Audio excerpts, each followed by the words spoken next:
I need the audience to take their seats, and I need the board to get back up to the bench here. All right. It is July 14th, 2026. The town board meeting for Estes Park is in session. Anyone who wants to stand and say the Pledge of Allegiance with us may do so. I pledge allegiance to the flag of the United States of America and to the republic for which it stands, one nation, under God, indivisible, with liberty and justice for all. And we'll move to the agenda. Are there any changes or additions to the agenda as written? I see none. I'll take a motion. I move to approve the agenda as presented. I'll second. Mayor Pro Tem moved to approve the agenda as written. Trustee Eshelman seconded. We can vote.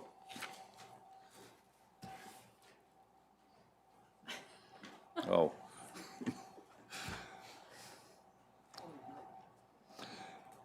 All right, the agenda is approved as written. The next order of business is public comment for items not on the agenda.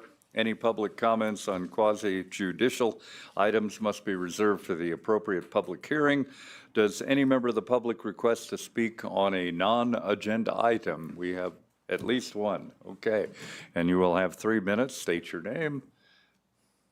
Turn on your mic. Oh, yeah. I'm Rebecca Urquhart, and I live on Homestead Lane. I just wanted to comment on during the study session, there was the discussion of having an expansion of the affordable attainable housing rules, maybe increasing density. And the most important thing that the Estes Valley Residents Association looked at was that if you expand it to different zoning districts before you finish this code, the Estes Valley Development Code Review, I think you really need to look at the big picture of the zoning map before you get started on making changes to that density requirement and attainable housing, because they could go into an A1 section, but you don't know what's right next to it. If you just say, we're going to expand it to A1 without looking at the entire zoning map, you really need the effect of that. So, I mean, I understand the increase on AMI and that kind of thing, but I really think you need to look at the zoning map. And let me give you an example. This board did change the planned unit development definition in the code. And then if you look at that code description, it increased the PUD zones way beyond what the comp plan had. The new comp plan has just a few parcels that they thought would be good for PUD. The definition of PUD now expands to all kinds of potential developments. So I think you really need to maybe finish the development code review and get public input before you make changing on the zoning map. Okay, Thank you, Rebecca. Other public comment for items not on the agenda?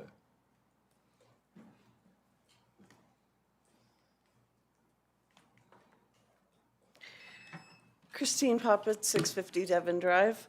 I'm here to express my concern about the 3 staff-initiated changes to the Estes Park Development Code during a lengthy rewrite. With an original contract amount of $300,000 with this design workshop, that resolution was approved January 14th, 2025, and then amended to add $34,900, approved by the town board on September 9th. I feel that staff proposed text amendments seem at the wrong time. From the January 24th town board meeting packet, in quotes, level of public interest, it is expected that there will be a high level of public interest in the development code update.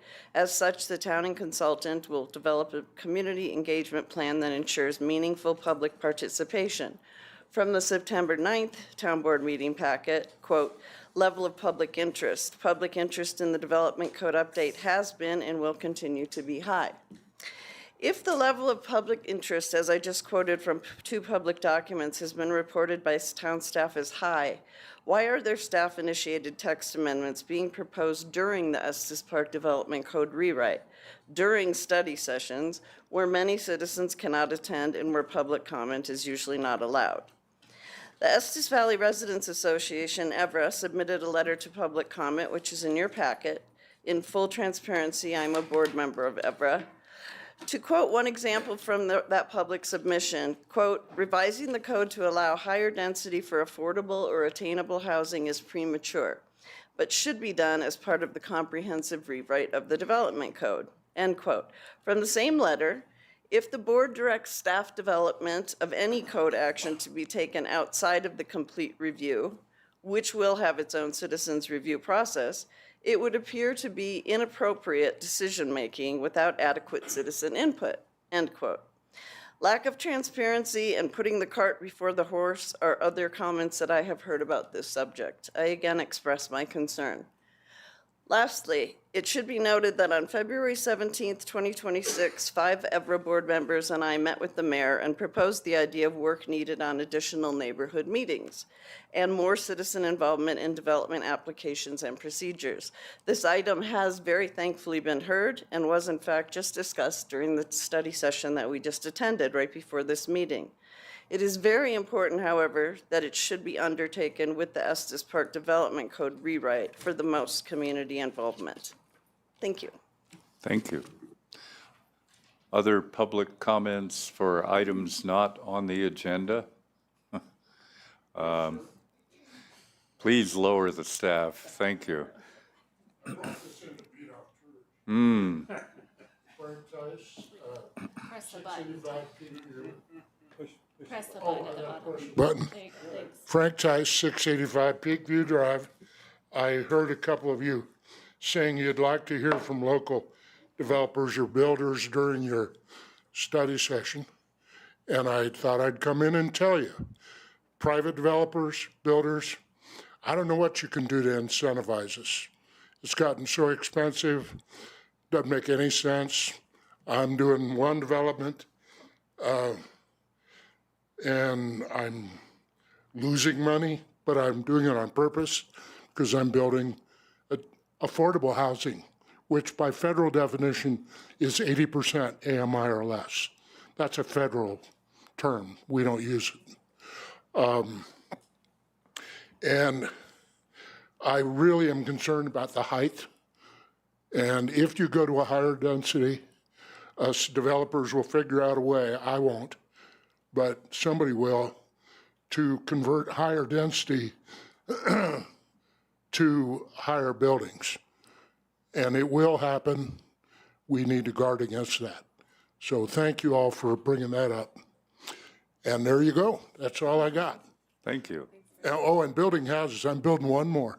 I keep saying I won't do it anymore. It has gotten prohibitively expensive. The houses I'm helping Habitat build on Raven, we're subsidizing those to sell them at the prices we are, to the tune of $150,000 plus. That's coming from private money. Thank you. Thank you. Other comments, public comments for items not on the agenda? Seeing no additional, we will move forth to the town board comments and liaison reports. And Trustee Maris is first today. Mayor Hall, I had the opportunity, we good? Okay. I had the opportunity to tour both of the water treatment plants, which was a wonderful trip as you were there, and just see all the work that's put in to make clean water and what we're going to need for our upcoming water treatment plant in the future. The sister city had a meeting and decided that their annual get-together for the community is going to be September 11th, hopefully with some dancing. Thank you. Trustee Eigel. Mayor, I have a quick update from Restorative Justice. They are in the midst of scouting a firm to facilitate a strategic plan for RJ Restorative Justice. So that that firm will put together construction and implementation of that plan. So that's coming forward. They're not spending town money as much as they're spending Restorative Justice money to do that and to thoughtfully move forward into the next year and the next 20 years. Also, it is of interest, we've used restorative justice for a couple of conversations that we've had either between boards or with the public to facilitate that. They've done programs at the library. They are currently engaged to facilitate 2 public conversations about the development code. Those are coming up in August. They're pretty well-organized conversations. They're very methodical about how they approach participating and how the information is exchanged. It's very productive public conversation.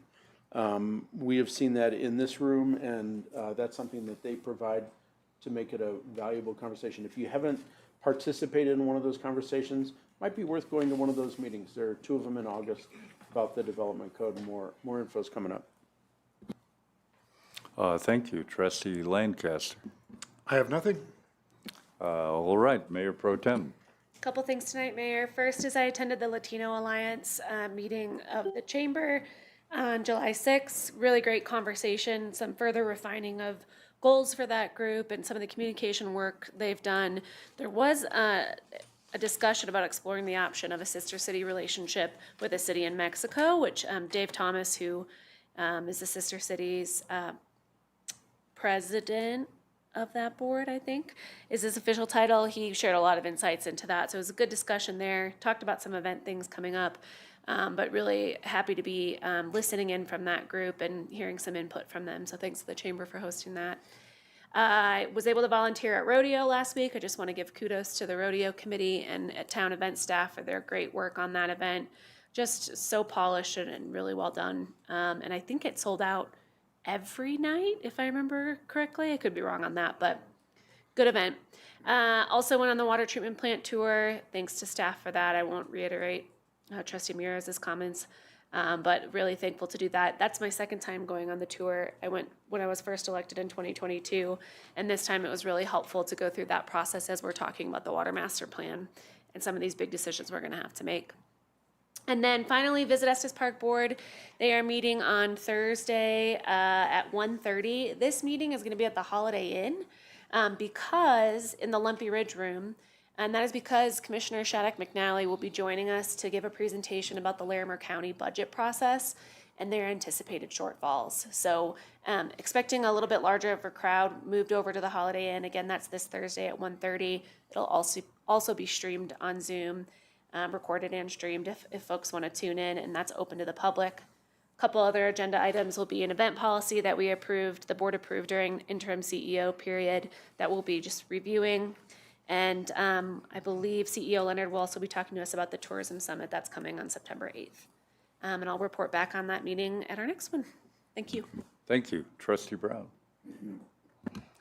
I'm liaison to the Arts District Council, and they just successfully had a Friends of Folk event at the Performance Park a couple weeks ago. It's been going on for some time, and I think it went very well this time. They are also working on a lot of the mural issues, and we've seen a few pop up lately.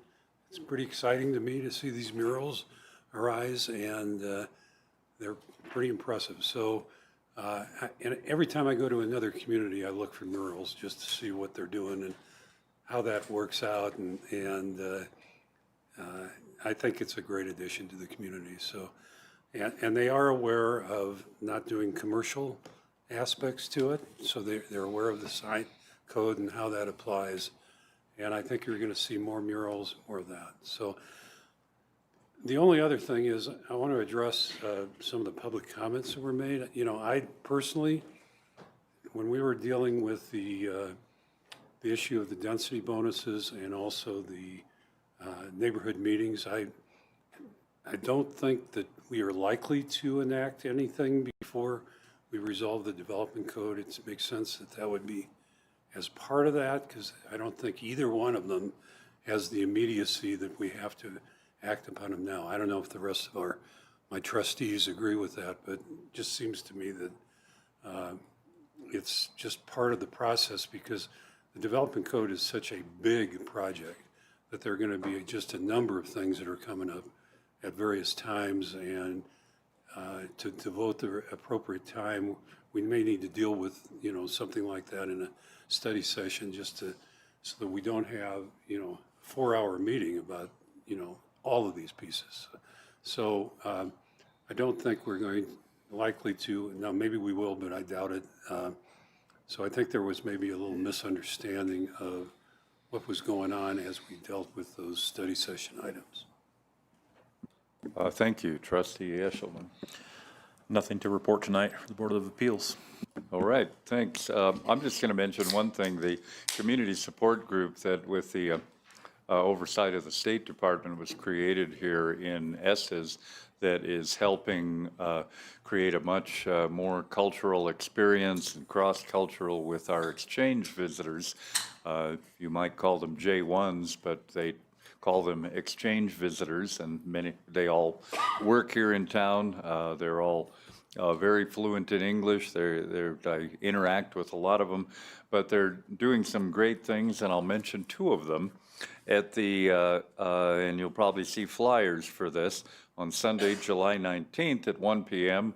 when the World Cup final is happening. They're going to have a watch party, and they're inviting all of the exchange visitors and the community. It's open to the community. It's at the YMCA Assembly Hall, and you'll see notices of that. Then on August 3rd, they have an exchange day that'll be at the Osprey Shelter in Stanley Park at 11:30 a.m. That's also open to the public, although the primary invitees are all of the different exchange visitors. So it's good to see that there is a much more robust engagement for the different folks from all the different countries. And if you get around town a lot, you're probably going to encounter some. Ask them how it's going, interact. It's a wonderful thing. A lot of them work out at the Y, but they're everywhere. At Altitude today, I met Nai from Thailand, and I think it was Hivansu from Nepal, and had a grand time with them. And of course, a photo op. That always seems to happen. So that's why I always have to have this on. Anyway, that's the only thing I'm going to mention from a community standpoint. We can move on to the town administrator comments. Mayor, nothing tonight. Thank you. All right. We'll move on. Oh, sorry. I don't have anything, but I did agree to cede a bit of my time to Attorney Kramer. Okay, I should have written a note about it. there you go. Thank you all for your indulgence. I just wanted to bring up a small proposal for next year. The Colorado Municipal League Annual Conference happened this year, just a couple weeks ago, and it conflicted with a board meeting, which mostly my concern is that board members, especially if it's happening across the state, are not going to be able to go if it conflicts with a board meeting. Next year, like this year, there are 5 Tuesdays in the month of June. And so instead of holding a board meeting on the 4th Tuesday, which would be conflicting with that conference, which is happening in Keystone, the board could hold it on the 5th Tuesday. Just a suggestion for you all to consider. Great idea. I believe you and I were the only attendees from Estes. Were there any others? Yeah. I think it was just us. And I actually shot back up here for the board meeting and then drove back down at 1 a.m. or whatever for the rest of the conference, so which was a little bit of a stretch for an old guy. Anyway, thanks. Good idea as we put that schedule together. Let's move on to the consent. Do we need more nodding heads on that? Mayor, I'm hearing from Town Clerk Williamson that, well, would you like to speak to that? I believe the board would have to take formal action, as Yeah. your municipal code states very clearly the 2nd and 4th Tuesday of the month is when you would hold your meetings. So if the board would like to do that, we would need a formal. Yeah, we've got Vote plenty on of that. time, so and let's see if we can get a topic for that at the appropriate time. It could be done as a special meeting. We can figure out the mechanics of how we would do that. Yeah, and it'd be well publicized to the community, way in advance. All right, move on to the consent agenda. I'll read it in full into the record. Item 1, expenditure approval list, bills. Item 2, town board meeting and study session minutes dated June 23rd, 2026. Item 3, Estes Park Board of Adjustment minutes dated June 2, 2026. Item 4, Estes Park Planning Commission minutes dated May 19th, 2026, acknowledgement only. Item 5, Resolution 8326 declining the broadband equity, access, and deployment BEAD grant award. And item 6, Resolution 8426, change order for the Visitor Center parking lot improvements, design with Kimley Horn and Associates, $46,508.50 budgeted. Does any member of the public or the town board request to have an item removed from the consent agenda? And I see Trustee Igel's light. No, Mayor, I would make a motion that we approve that. All right, go ahead. And I'll need a second. I second. Trustee Igel moved to approve the consent agenda as written. Trustee Mears seconded, and we'll vote.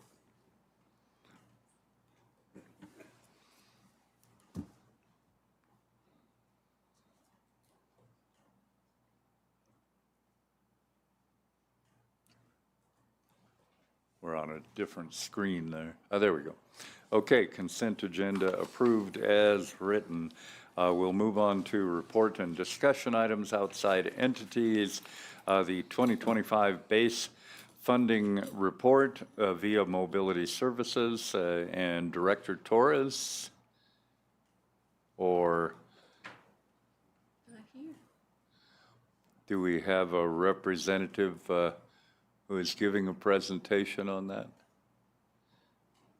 No? Well, we will pause that presentation. Mayor, I'd suggest we move on. If Director Torres ends up attending, we can come back to it. Otherwise, we'll follow up afterward to find out what happened and All right. get that rescheduled. Action items. Item 1 on the action items, Policy 404, Public Art, and Policy 405, Civic and Public Service Recognition. And Director Correcchia is back.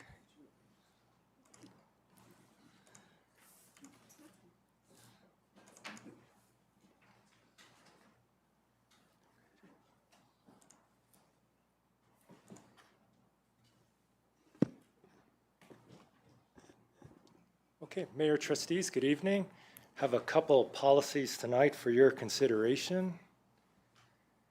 First one, public art policy, and the second one, civic and public service recognition. And this stems from several study sessions, most recently March 10th, where the board looked at the public art policy, some changes to that staff was proposing, and also a mayor's initiative for this public service, civic service recognition. So those are the summary of the two policies before you tonight. They're different but connected. They came from the same kind of review of the public art policy. And just some context back to our public art policy. 2015, our Parks Advisory Board and Public Works Department, they developed this policy, selection, acquisition, installation, and maintenance of public art. And that's public art that's either displayed on a town facility or town grounds, or on private property if public funds are used. Town board, you're the ultimate decision maker for public art displayed. And regarding the second topic that came up, the recognition of civic service, we had no program. There was nothing in the public art policy. There was nothing that the board could use to recognize such individuals. So the direction was to town staff come up with something for your consideration. And so going with the public art policy first, I know the board has seen several copies of this. The main change is we're moving from public works to community development for a lot of the administrative tasks of the public art policy. The various departments who own art, they'll still be responsible for maintaining that art.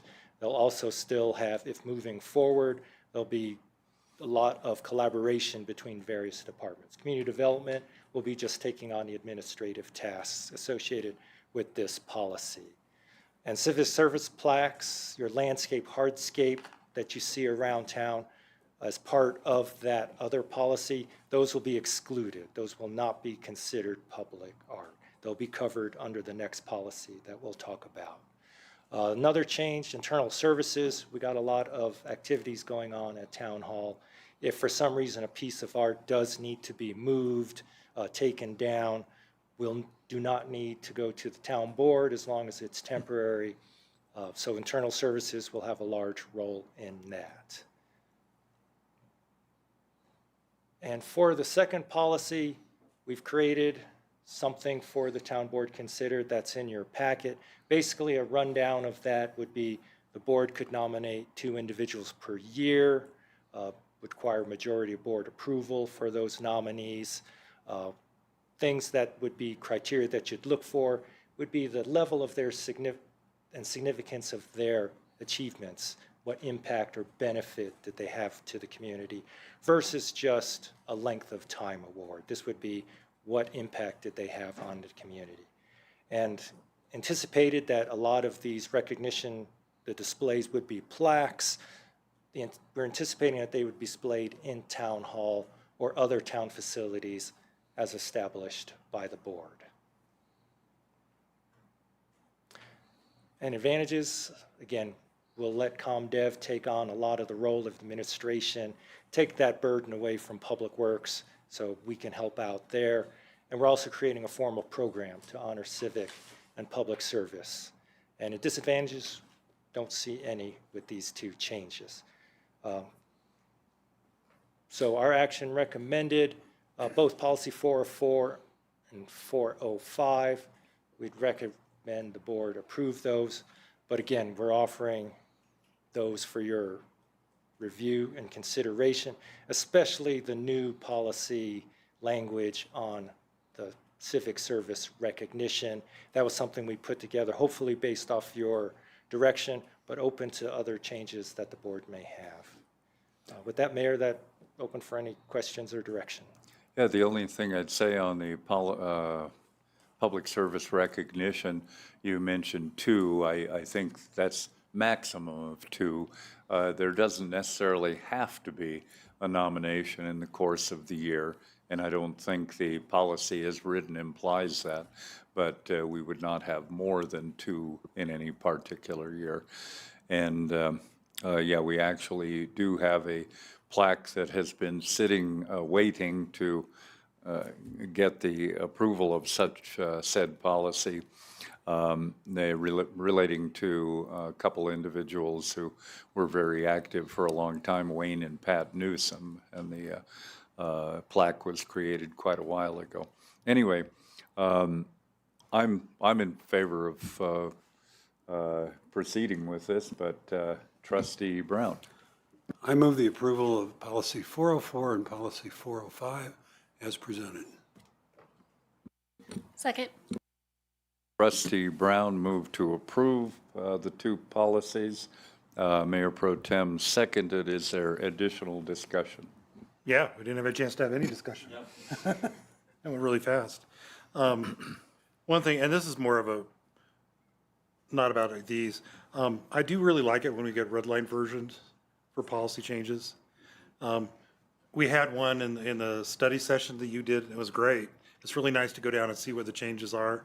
This one was very difficult, so I just encourage town administrator when we do these, and we, particularly if we have, not a new one, obviously it's all new, but whenever we have changes to policies, if we could have a red line version and a clean version, makes it a lot easier for us to do the job. I would like to request that we separate these 2 and not apply,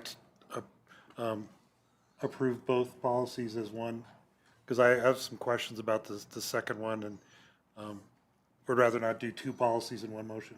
I'll take that as a friendly amendment. Yeah. Yes. Move we approve policy 404. Chris, can you turn yours off? So Oh, sorry. I move we approve policy 404. I'll second. Yeah. Further discussion on policy 404?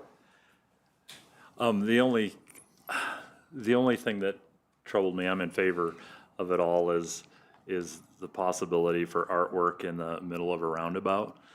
And I've seen people go through the middle, of roundabouts in town here, and as distracted as I'd say sometimes the trouble navigating a roundabout, I would hope that discretion would be to weigh that one heavily on the center of roundabouts.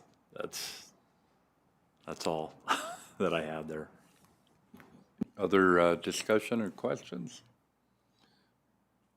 If not, actually, public comment, is there any public comment related to this topic of public art policy 404? I see no movement there. In that case, we can move forward with the vote. One moment, Mayor.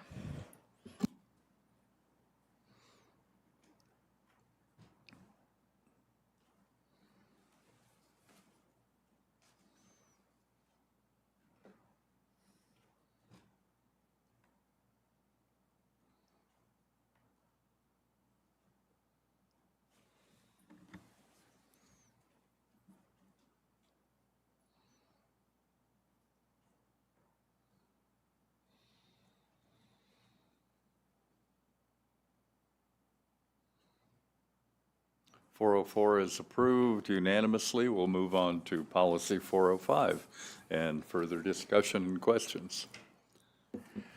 Yeah, I mean, I have no problems with this. I just don't know why we're doing it.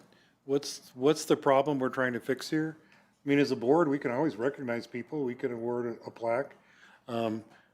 It seems overly bureaucratic. We're gonna say we're gonna do two, we can do 2 a year, we won't. I don't know what's the problem we're trying to fix? It seems like we're doing a policy for policy's sake. I don't understand why we're doing this. I would say this specific one that became the lead item for this was something that was raised by staff, actually. That there were staff members in the building who were advocating for a particular plaque for a couple of those two individuals, that couple. And that was the pure motivation of it, not that we were trying to create a program where we would always do nominations, but we had that effort that arose from staff. Can we not do the plaque without having a policy? Mayor, Trustee Lancaster, you absolutely can do plaques. You could tell us to go commission a statue tomorrow if you so desired.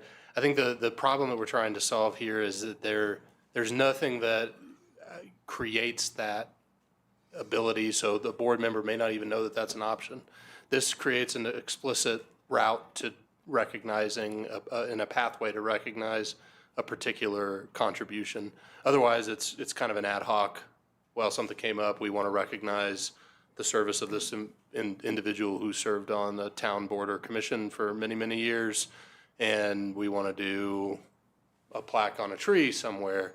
What we're saying here is like we can do a more of a programmatic element and programmatic recognition, so it's less kind of hither and there, and it's more oriented towards consistency. So would we have like a wall of all the same plaques in the same style or something? I think the original envisioned was like a large plaque that had separate smaller plaques with it. That was the initial. Mayor Hall brought one that he had mocked up that had like a square. We have them similar for recognition. We can't do that without a policy? We absolutely can. I think that the question becomes, the policy essentially gives the town board, it points you and says, look, this is something you have if you want to use it. You can do that. It's just how many new board members are going to know, oh, there's if we want to, we can recognize service. Staff doesn't really have a strong sense on this. If the board wants to do it in a more ad hoc way, we can create a plaque and we can mount the item that's come forward now. And then if any request comes forward in the past, we'll just bring it to the town board as an ad hoc thing. We thought this was a pretty simple way to just say, hey, this is a process that's been established. If you're interested in recognizing service, here's how we do it. Well, it is simple, and I don't want to make a big deal out of this one, but I think we could easily fall into in a few years saying, well, who are the two we're going to recognize this year? And I know we don't have to, but we could easily get in that direction. And I don't like that because someone we may not be aware of, we're going to write a policy for. I mean, there's probably 100 of those out there that we could put out. Well, we don't have a policy for what color we think the bathroom should be painted, so let's get a policy on that. I mean, this seems like an administrative, we do have a policy on that, maybe? Jason's knocking his head. The recognition and the closeness to public art, I would feel uncomfortable as a staff member creating something out in your hallway, the people's hallway, and starting to put our own names on it. Could we bring things to the board or direct people to the board if they have specific recognition piece? Sure. Staff as a whole, I know the idea came from a staff member in town hall, does not have a huge stake in this. This is a desire to recognize service at the town level. We can do that without a policy if the board's comfortable with it. All the policy does is create some standardization so that we don't have kind of a willy-nilly approach to how we're doing it. I don't know, it just seems like policy for policy's sake at this point. Mayor and trustees, and I'll add on to the town administrator. When this came up, I thought the direction was, instead of ad hoc, staff come back with us with criteria and guidelines and guardrails. And that was, I thought, the direction. It is a simple policy, but it took staff time to create this. If there was not direction for this, that would have been better served time other ways. So I don't remember the direction, I missed it somewhere. It was March 10th, study session. Further comments, questions? Mayor, I have a couple things. So my first read of this too was that we are creating a program to recognize, and we will get to a point where we will say, well, who is on the list this year? So I think that would be actually an okay thing for a town board to do if that's what we're trying to create. I think we're creating a program. This feels like we're creating a program to begin recognizing a couple of folks. Not a bad thing. It would be like a donor or giving tree or something that's in a hospital lobby that has 100 branches and there's a plaque for this year. So I think that this creates a program of recognition that the town board would administer. And my impression of the request, the conversation was to have guidelines for how we can recognize people on a single case basis, not creating a program for recognition, which is the way this feels like it's going. So I would not support this, but I would, how do we do resolutions? How does a resolution recognizing service come up? Is there a policy for that? Is there, or is that we just think of it and then we do it? I think proclamations have traditionally just been the purview of the mayor. People will ask the mayor for a proclamation or a resolution of respect. It's a more ad hoc. I don't think we have policy on it. If there's something special enough that someone rises to the level where a trustee or member of the public wants to bring it, or a couple of trustees think, gosh, that was really, let's recognize them. I think we deal with it on a one-on-one basis, and then it's more special and it's not two things every year, but that's my 2 cents. If there are no other questions on this, is there any public comment related to it? You weren't raising your hand. Okay, that was, got to be careful. It's like an auction, Anyway, with that being said, we can take a motion as to what to do with this particular policy. I'm not going to make a motion because, Frank, you convinced me. I think we do it ad hoc.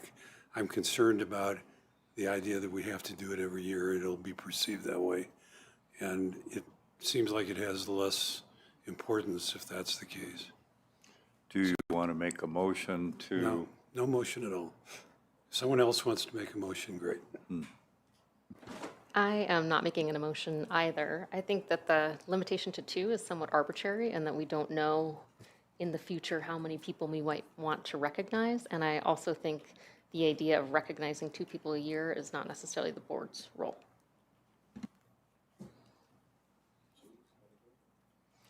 I see no motion.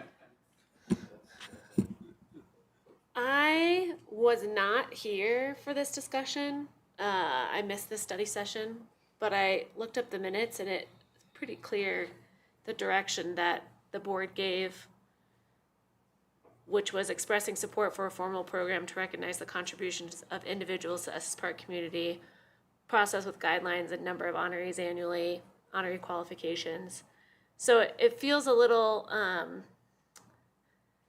it doesn't feel great to have given that direction. I mean, you can always change your mind, but it feels, especially since I wasn't here, I realize it's coming from a kind of an odd perspective, but because I wasn't here and based on what I had read in the minutes and what had come forward, I'd be supportive of it, and I'm happy to make a motion so we can move forward. But I think that we as a board need to be collectively a little bit more careful about direction we give and then end result of saying, it's not that the direction, it's not that the end result that we received is a departure from the direction we gave and we're looking for modifications. It's just we've abandoned the idea of wanting to do it all together, is what I'm hearing. So that feels a little like we should get our act together a little bit better on that. But I'm happy to make a motion because, I think we have a proposed policy in front of us, and then we can move forward or not. But if anyone else has other comments before I do that.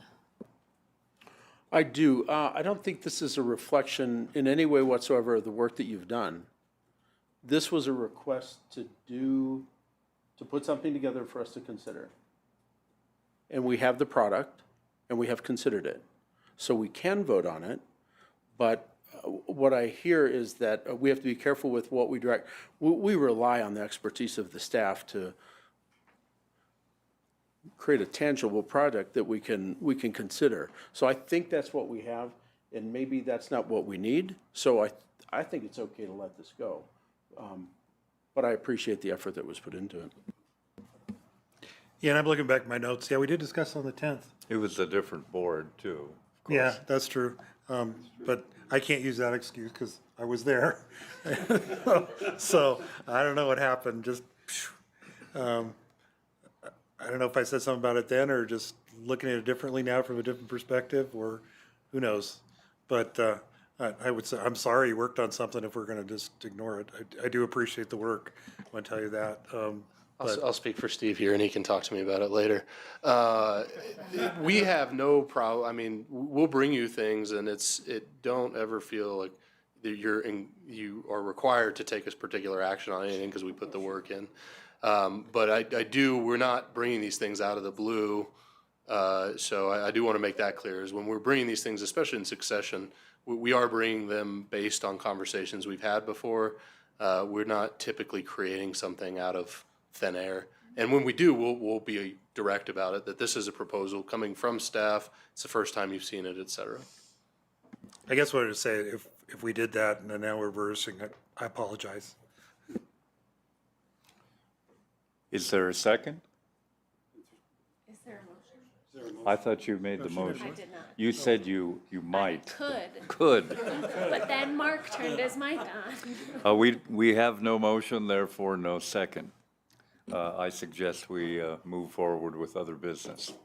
I think either way, we have to approve or deny the policy as presented, right? So, I don't think so. If we don't have a second to the motion. well, or a- somebody just nodded at me over there.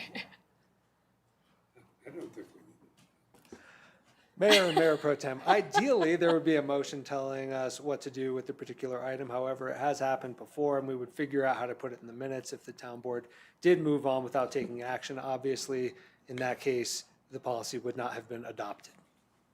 Okay, just to make it clear, I'll make a motion that we do not adopt policy 405. I would second Frank's motion. Trustee Lancaster moved to reject policy 405. Trustee Eigel seconded, and we can vote.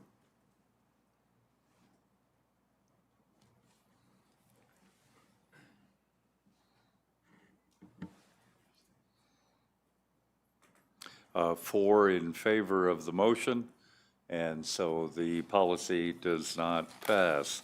We'll move on to revised policy 671, town funding of outside entities.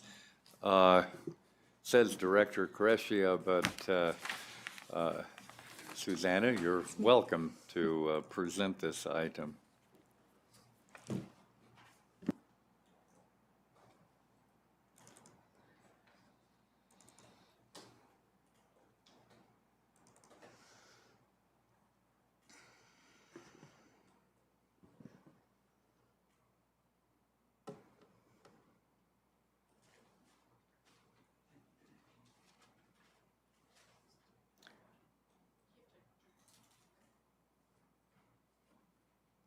Let's see.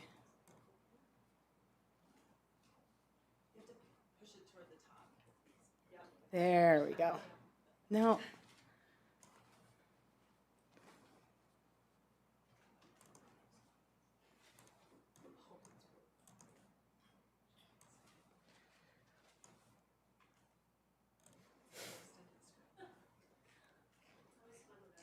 Mm-hmm.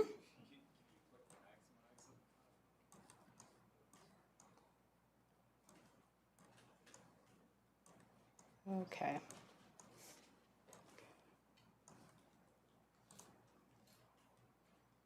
Nope.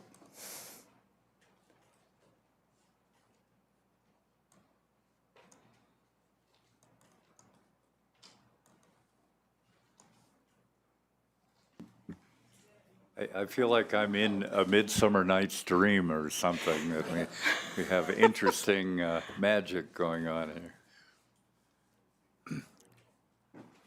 Really love the dual screen option.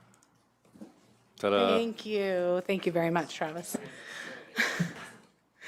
Good evening. Susanna Simpson, Management Analyst, and so we will be discussing some recommended revisions to Policy 671, which is town funding of outside entities.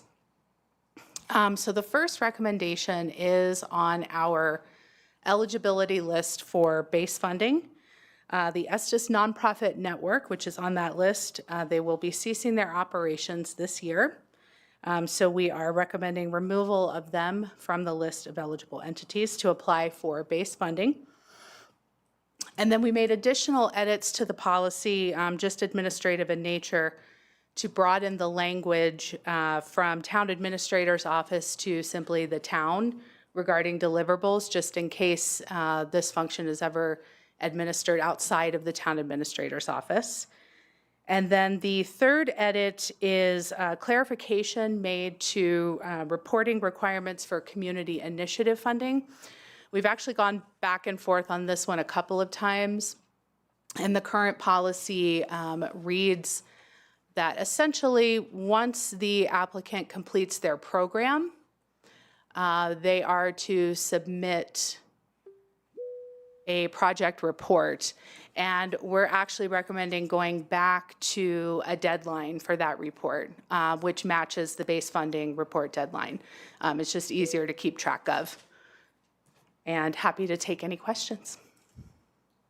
The only thing I might suggest is, knowing that the Estes Chamber of Commerce Foundation has assumed many or most of the functions and duties of the ENN, and even though I don't know that they're asking for funding at this point, but I would expect that they would be eligible like ENN was for the base funding, because they're going to be doing the same functions that ENN was doing.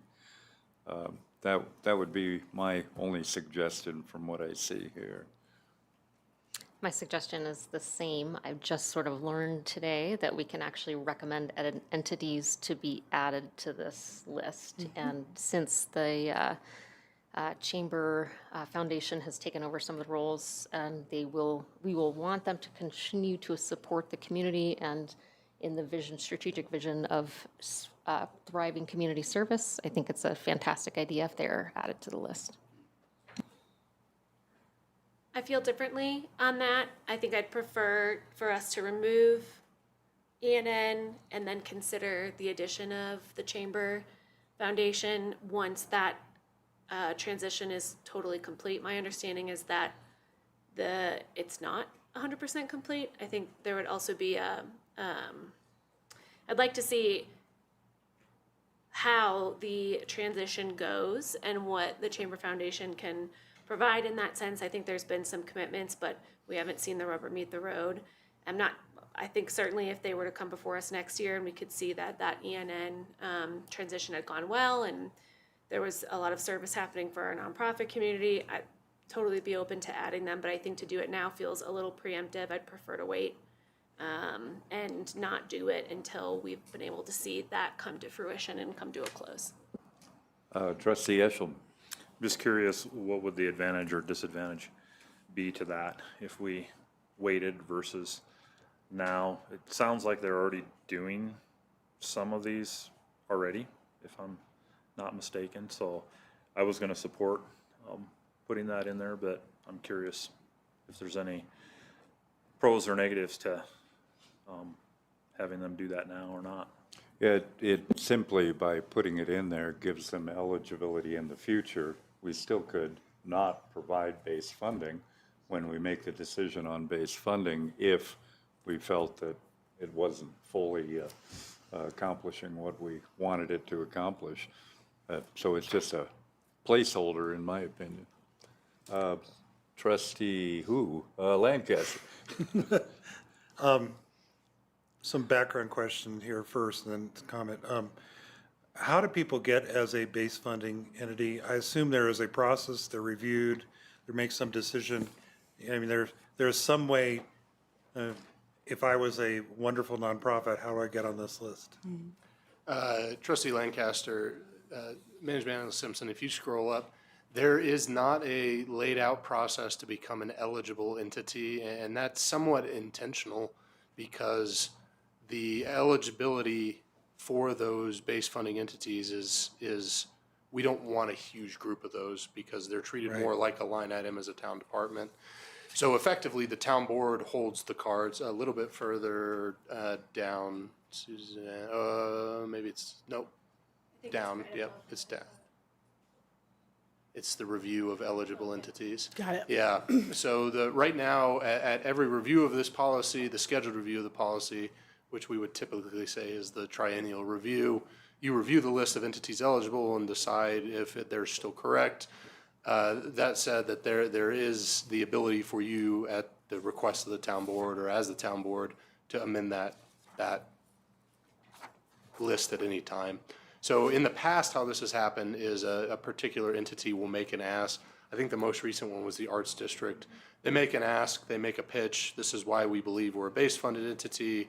This is why we serve the town's overarching outcome areas in a different way. And then the board says yea or nay on whether to add that as an eligible entity or not. Okay, I mean, I support that process. I agree with Trustee Hazelton. I think, I mean, ENN doesn't exist anymore. I think the Chamber Foundation is a great organization. They're planning to do these things. They are not doing them currently. They're doing everything that's on that list currently. Okay, yeah, okay. Well, I think it's two different processes to add that. And if we are going to fund the Chamber Foundation for these specific services, I think we need to be specific. Not everything the Chamber Foundation might happen to decide they want to do that may not fit in with our strategic plan, because this is just, ENN, we knew what they were doing. Chamber Foundation is a bigger, broader picture. And I would want to see that if our funds went to that, they went to those, replacing those particular things and not being used for something else. And anyway, I just think it's premature. I don't mind considering it later, but I think they are two separate issues. ENN is gone, it should come off the list. If the Chamber Foundation thinks they should be there, I think we should have a separate discussion about that, of what they're going to do with those funds, how we know that our funds will go for those purposes and not something else, and we can add them later. But I think it's premature to do them at the same time. Trustee Mears. I understand the desire to want two separate processes, and I think my desire to put the Chamber Foundation on now is just a continuation of the support of the programs that are already in action and that the Chamber has picked up in the absence of ENN. Is a review an annual process, or can they request to be added anytime? Yeah, the base funding we review annually. But the, But anyone can request to be included. can an eligible entity for for base funding be added at any time, or is that an annual thing? It can be added at any time. The board has to initiate the review. So typically how this happens is the entity seeking that eligibility will send a letter to the board, and the board will say, yay or nay. Yeah, we want to consider it, or no, we don't. And then we'll have a conversation. It can be added at any time to the eligible entity list. I will note the application process for the actual funding has a specific timeline, and that's because of the budgetary cycle. So if someone is going to be added, we typically try to do it early in the year, just so that it doesn't fall. If the board does decide to add an entity, they don't fall out of the cycle, which means we have to scramble to figure out where money that the board might approve could come from. Right. So base funding for the chamber isn't going to occur before next July anyway. Correct. Correct. Okay. That's correct. So Okay. I would say even if the board did it now, I believe that the email from President DePasquale said that they did not intend to ask for money in this first cycle, but in any case, that application process just ended. We were reviewing those applications today. So if the board wanted to do both of those things, add the foundation as a base funded entity and fund them, we would need specific instruction on that today. We would ask them to submit an application post haste. Otherwise, there's no way we can get it in the 27 funding cycle. So that would be a separate action in and of itself. Trustee Ogden. Thanks, Mayor. I would, so I do not think we should add them. I think we should take action on this, removing ENN from the list. If we want to add them, we could do that in the future. I think that part of the reason for me is that ENN as an entity and the programs ended. And so I think that we have to look at what that looks like in the new version before we add that to this program. So I think they have to be separated. For whatever reason ENN ended, maybe the programs were great, they were underfunded, maybe they weren't all great, maybe it needs a fresh look. So I want to take a fresh look at what is being requested specifically, just like above it, Estes Park Chamber of Commerce, EDC, or EDD. I think we have to be more specific when we add someone to this list instead of a broad categorization. Not to disparage any of the work of the Chamber or ENN, but that's a completely separate issue for me.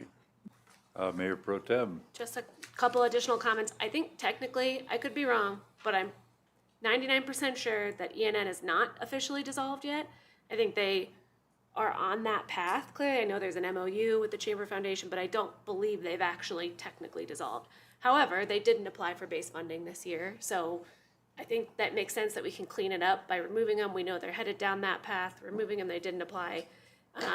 My other concern, not concern, but my other reason for wanting to hold on to it is we did not include the addition of the Chamber Foundation in this packet material. So I would argue, to me, it feels as though if we were wanting any public comment or public engagement on this, and who is a base funding entity, which it is kind of an elite select group of people who get that, I'd want that to be a little bit more noticed, and that there would be a little bit more content for the board and for the public to be able to review. And again, it could be that when it comes before this board, we're good to go, we're ready to add them to the list. I just don't think the timing is appropriate right now.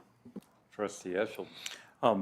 Is there a way, so that they go through the same process that everybody else does, but don't have to wait until next year, because you said this process just closed, that we could allow them, since they're not asking for funding, that we could allow them to fill out that application soon, and then we go through the process?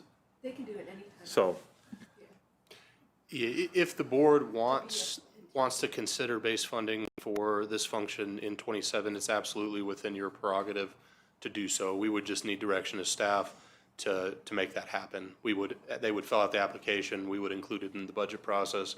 There is still time for that if the board wants to do it. so that they went through the same process They would go that through the same everybody else has process. to In go that through. scenario, yes, they would go through the same process. They would just get a special application window because of the change. That's something that's within the board's power. This is a board policy That would just be direction you give. If the board wanted to do that, and that assumes that you would first have to make that change in the eligible entity because only eligible entities can apply for base funding. So the board would have to take affirmative action on both of those things tonight, Trustee Eshelman, in order for that to happen, but it is possible. Okay. But if we didn't want, if you're saying, can they apply to be a base funding at any time throughout the year, the answer is yes. They just can't apply. But it sounds like if they want to get funding in 2027, we'd have to allow a special exemption for that. So, I mean, I would be in favor for that. I think I agree that they need to go through the same process that everybody else does to be considered for this. So I would probably make the, I would go with approving this with a deletion of ENN out of it. And then I don't know if there's consideration to allow them, if other people are interested in allowing them that kind of exemption to fill it out quickly here so that they could be considered. We'd have to bring this all back so that they could be added to this list on top of what's going to be here. I'm speaking really good, aren't I? We can accept the edits and the modified 671, and that can be future action items. Okay. Yep, okay. Trustee Lancaster. Yeah, I think Mayor Pro Tem makes some good points. This is just thrown on there and there wasn't a chance for public comment or anything like that. We can always do it later. And when ENN does go away, I believe their funds are getting transferred as well. So the current base funding is getting transferred to the chamber anyway. It's not like they're short of funds for this year. We're talking about the 2027 funds. So the programs that we wanted to fund through ENN, the agreement between them as they go through dissolution and move to the chamber, their funds are being transferred over there, which include our funds. So it's not like we're hurting them for this year or cutting out the funds for those programs. So I think these just need to be two separate things. Trustee Brown. I move the approval of revised policy 671 as presented. I second the motion. We have a motion from Trustee Brown to approve the edits to policy 671 and seconded by Trustee Eigel. Is there any public comment on this item? I see someone approaching. Okay. Hi, Scott Larimore, 252 Mountain View Lane. I would recommend a clear policy for how one becomes an eligible entity. So new entities can know what the policy is, it's transparent. This kind of seems like a cherry-picked list to become even eligible. So I advocate that for the future consideration. Thank you. Other public comments? If not, we can go to a vote.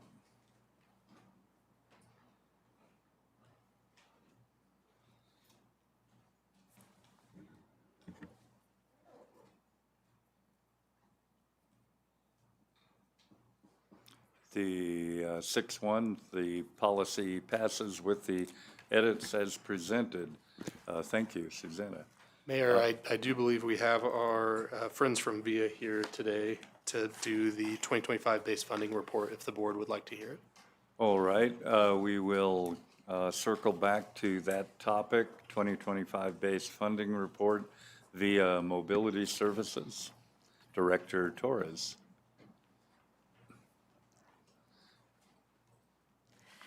Hello, sorry we were late. We were told 7:30, so we stayed at work longer.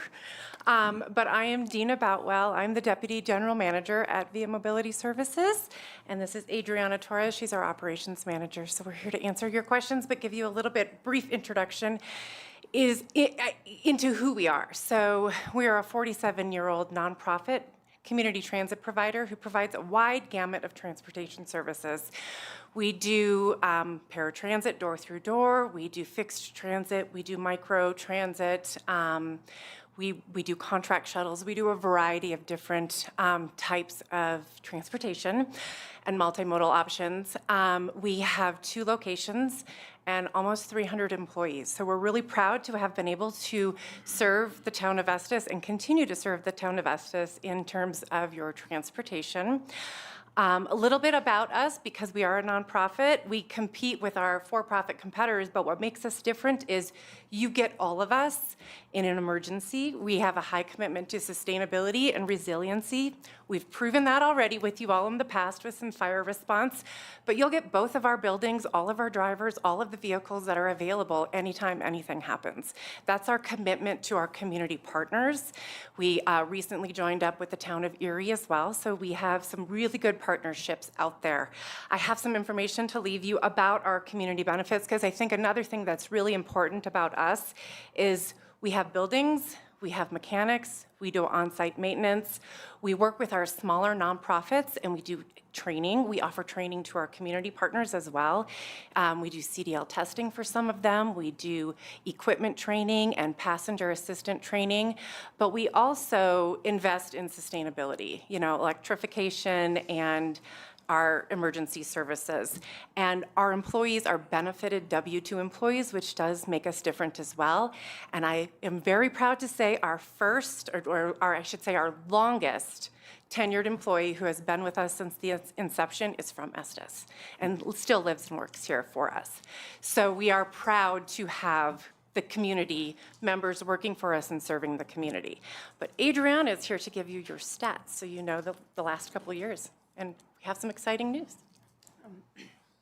Thank you, everyone. Adriana Torres. So in 2025, we provided 2,500 trips in Estes Park, a little bit over that.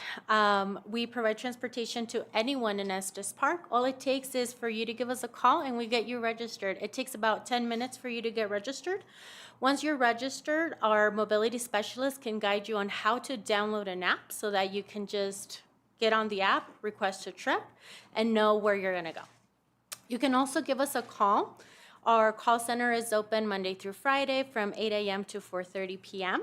And we actually, as of 2025, we hired a new person. We have an AI agent called Alex, and he's able to answer calls 24/7. So we implemented him to be able to help out our riders who have to call before or after hours. So he is on 24/7. You can call in, schedule a trip, cancel a trip, find out if you have already scheduled a trip, or simply just get an ETA onto when is your bus coming. So we have that available for everyone. Our transportation is free. And again, all you have to do is just call in and get registered. And all of this is, we're able to do all of this thanks to your support, Larimore County AAA, and of course, some FTA 5311 funds that we receive. Thank you for the tremendous service. Obviously, our community benefits greatly from it. We do have a few older citizens, although I realize this is for anybody, and if they have the need, then you're there to provide for that. So thank you so much for what you do. Yeah, and the exciting news that I wanted to make sure we shared was we are on track to provide almost 300 more rides this year if we keep going in the trajectory that we are currently doing in the town of Estes. So we're excited about that. Yeah, I see you around all the time. So, Trustee Mears. As a provider at the hospital, I just also wanted to voice my thank you, because a lot of visits would not happen if you weren't in service. And it's a really great service that you guys provide to everybody, just keeping our residents and community healthy and able to do these doctor visits while they can't drive or they've got debilitating factors that would prevent them from even getting help. So thank you very much. You're welcome. Mayor Pro Tem. Just more of a curiosity question. It could be anecdotal too, but the general buckets of where you see you're providing transportation the most, I'm guessing Safeway, healthcare providers, things like that. Anything else that sticks out or that's notable? And I ask from the lens of having Via is amazing, but I also think about the other transportation options that the town is involved in and just thinking about where those frequency buckets lie. Absolutely. I think you got those right. The hospital, King Supers, we take a lot of people to the YMCA as well to physical therapy. But yeah, you were spot on. Okay, thanks. Trustee Brown? Well, just another follow-up, because I see your buses all the time too. So if somebody doesn't have a car or can't drive, and they need to go to a medical appointment in the valley, will you take them there? Yeah, so what we do is just give us a call, we get you registered. We do service the entire town of Estes Park as well as Drake. So if it's within those boundaries, we can absolutely take you. But to get down to Lyons, Longmont, Boulder, something like that, not at this time. That's not within your Not purview. right now. Okay. We do provide in other regions, so we do the mountain rides up and down the Netherland area. That's up there specifically, but we constantly have this conversation with our Right. community partners I'm because sure. that is the gap right now. That is the The gap. foothills and up and down the canyon. We even have these conversations with public transit entities. How do we bridge this gap? There's funding. It's a funding Yep. issue in the Yep. end, right? Yep. Okay. Primarily. Other questions or comments? Well, thank you very much for the Yes. report. If I were to leave some stuff, where should I leave it? Oh, yeah, yeah. All right. Yeah, that's great. Thank you. We will move forward to our last couple items. We've got the Estes Valley Child Care Facility Master Plan and Manager Speedlin. Hello, me again. We have our consulting team on virtually, and so we're going to get them tapped in real quick. I just wanted to quickly introduce them and the project. This is our child care facility master plan. We received a DOLA grant to support this work. This is in line with our strategic planning for child care initiatives, specifically in 2026, looking at how 6E funds can go toward facilities and facility expansion across the valley. And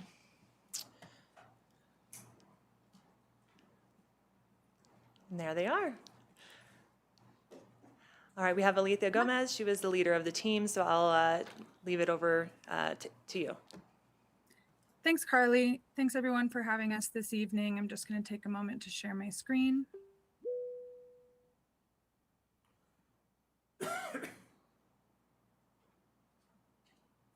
All right, looks like that's showing up. Let's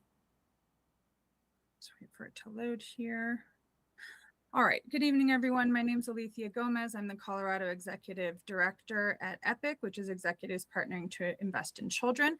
I'm also joined by our project manager, Joe Zanone with Zanone Project Management, as well as Nate Budd, who's representing Neenan Archistruction, who did the A&D portion of this project. Oops. Sorry, friends, want to make sure we're keeping up with the digital speed here. We've got about 15 minutes allocated to this presentation tonight, including acceptance of the master facility plan, which should have been forwarded to town board members with an accompanying executive summary for review prior to this meeting. Our goals in this presentation are to present the primary elements of the facility master plan, as well as review the development pathways relative to the facilities and the methodology there, and then move towards acceptance of the master plan itself. Very briefly, I'm just going to touch on the recommended strategies as it was a required portion of this project, aligned with DOLA as well and the recommendations of the local government planning grant.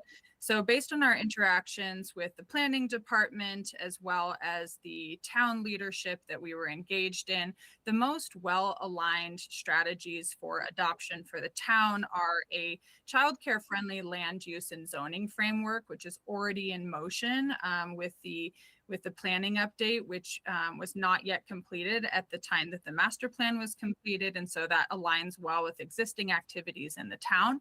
And secondly is establishing a public-private childcare infrastructure partnership and a strategy around that.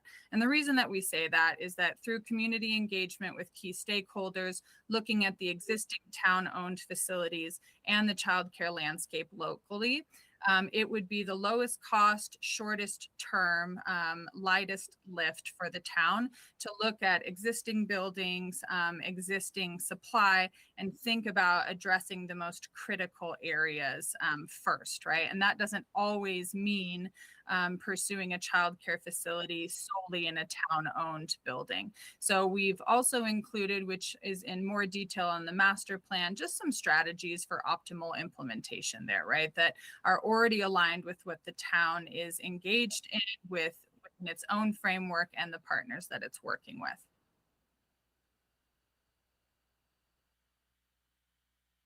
So I'm going to turn it over briefly on this slide to Joe, just to talk through a little bit our methodology and approach, given the depth and breadth of the facilities that the town will be considering, that will help to preserve this approach, regardless of when the town chooses to implement it. Joe? Hi, thanks, Alethea. Thanks for having us back, everyone. So we used examples locally based off of public information that was available and came up with these three pathways. I'll actually start on the right side. So new construction, obvious example, you own some land, you can develop it. There are certain ways that you can actually JV with certain groups and then provide more capital to it. That takes longer. It provides the most custom build out. In the master plan report, Nate's team put together the specific numbers for what it's going to take in order to actually develop something like that based off of square footages, and there's some plans in there as well. There's the redevelopment option. So something like the municipal owned mountaintop location is a good example. That's the example that we use because we had a lot of information on that property. Obviously, renovations, additions can move a little bit quicker. So, sure, thank you. So, you hopefully reduce costs because you're reusing existing items, but you have less flexibility in reality. So this location, as an example, had some accessibility issues, that kind of deal. So doesn't mean that can't be overcome, but you're dealing with existing additions or remodeling an existing facility. That goes back to the JV opportunities, the public-private partnerships that Alethea mentioned, partnering with churches or other interested, private entities out in the marketplace. Next slide, please.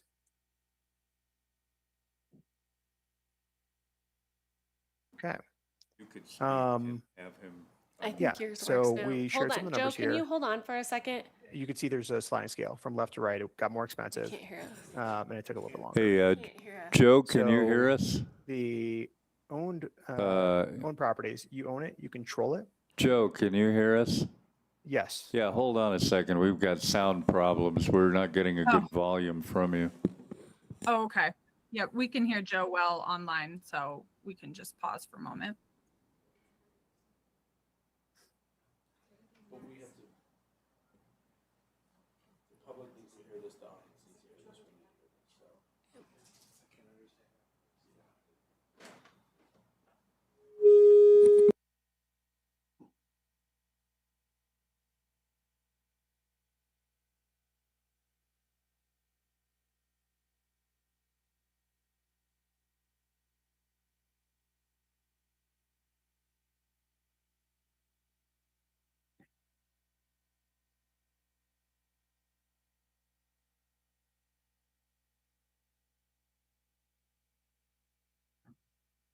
Don't think there's a way for me to increase the volume on my end, so.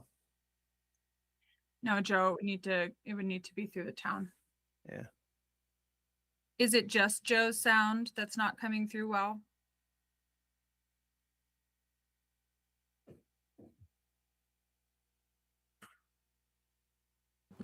Yeah, I think if Joe could take off his headphones, maybe that would help. The problem is that we have it turned up so high here, and if we do anything else, then our mics give feedback, but we can't hear you hardly at all, neither can the audience. Okay, and if Joe's sound doesn't get fixed, I'm happy to. Yeah, to you're move coming forward with the across great. presentation. Yeah, Okay. you're just fine. Better or worse? Better. Okay. If not, Alethea can jump in and steal my thunder here a little bit. So this slide's trying to present basically town-owned versus partnership opportunities. So you have to pick at some point the pathway and the right timing to either develop new, to renovate, or to partner. The other aspect of it is really controllability and customization opportunities between town-owned, municipal-owned entities such as mountaintop or land that you own around the city, or to partner and relinquish some of the control as well. There are financial incentives for both of those in the near term, but obviously long-term impacts as well. There's obviously a difference between owning the property or continually capitalizing, an asset that's owned by somebody else. So, Leith, anything else I should touch on there? No, not in particular. We just wanted to ensure that we had a variety of different approaches for the town to consider within its own role associated with the models that we've recommended here, right? So both owner partnering and financial partners. We've also included an excerpt from the funding strategy, which of course includes both 1B and 6E funds, and then some of the other potential opportunities based on the stakeholder engagement that we did in the community. There's certainly an appetite for both philanthropic and private funding partnership as well. What you see on the right bottom here is just a financial model comparison. We have 3 detailed financial models that are included in the master plan, which will help to contemplate everything from revenue, detailed cost structure, startup costs, and then a 5-year ramp-up period. So much of the financial models are taking into account some sort of year-over-year contribution, both from the 1B drawdowns and the ongoing 6E funding as that moves forward, right? So because some of those things are just not yet determined, because 1B, for example, is still very new, those are all adjustable financial models and are all formalized for you. But please take a look at those models that we try to take a much larger model and put it into one chart that could fit on a slide. So there's a lot more detail in the formal report. So, all right, turn it back to you, Alethea. Thanks. So based on that methodology and strategy, we've put together just a very simple 3-phase implementation roadmap for the purposes of this presentation, which with much more detail again in the master plan. So where phase 1 is near-term priorities, 0 to 2 years, it's truly, there's opportunities to expand existing providers. And we'll see on the next slide what many of us know well, right? That infant toddler supply is by far the largest gap. And so that's where you'll see our recommendations aligned, right? Is to look at what's already existing in the community as opposed to pursuing a multi-year new site development, for example, because supply is needed now, right? For a lot of the families in the community.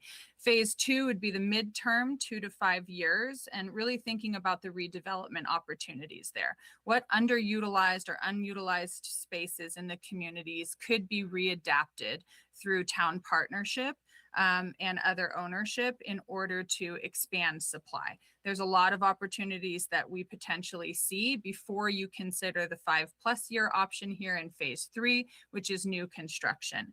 Based on everything that we've seen in the data, as well as stakeholder conversations, building a big child care center on a single site is not well aligned with community needs or budgetary considerations for the town. And so phase 1 and phase 2 would be the most advantageous for the town given the current facility landscape at this time.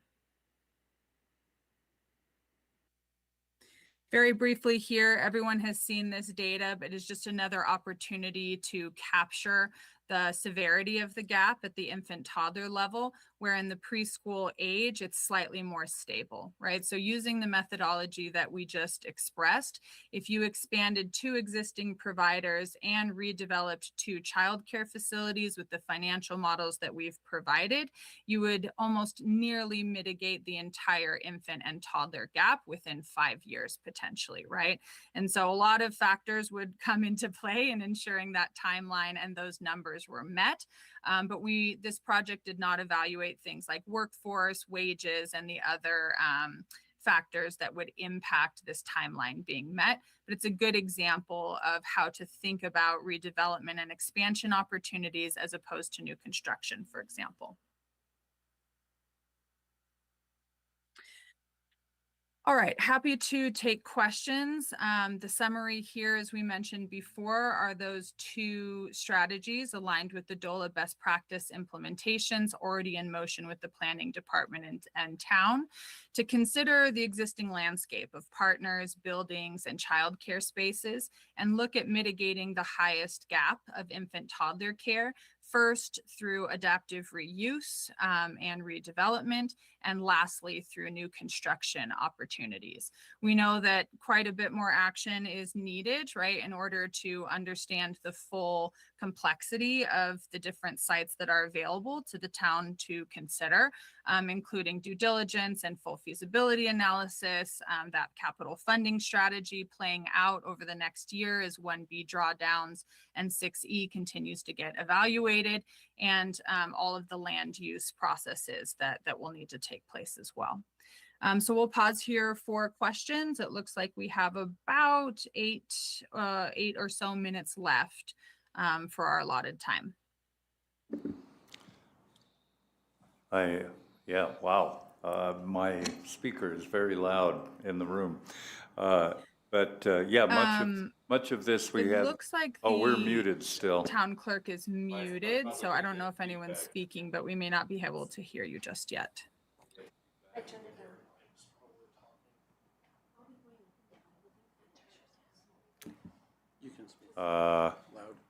How is that? That's good. We can hear you now. Of course, a lot of this we had the chance to review in good detail in the prior presentation too.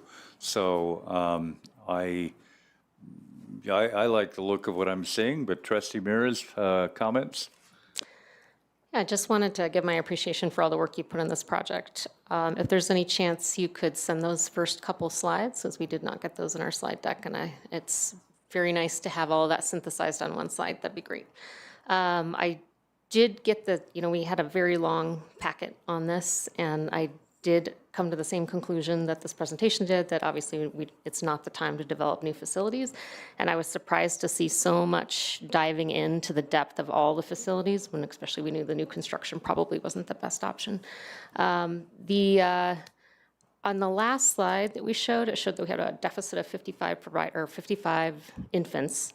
And in the presentation packet, it says you only can have one provider for 2 infants. So I'm a little confused about how 2 providers would fill that gap.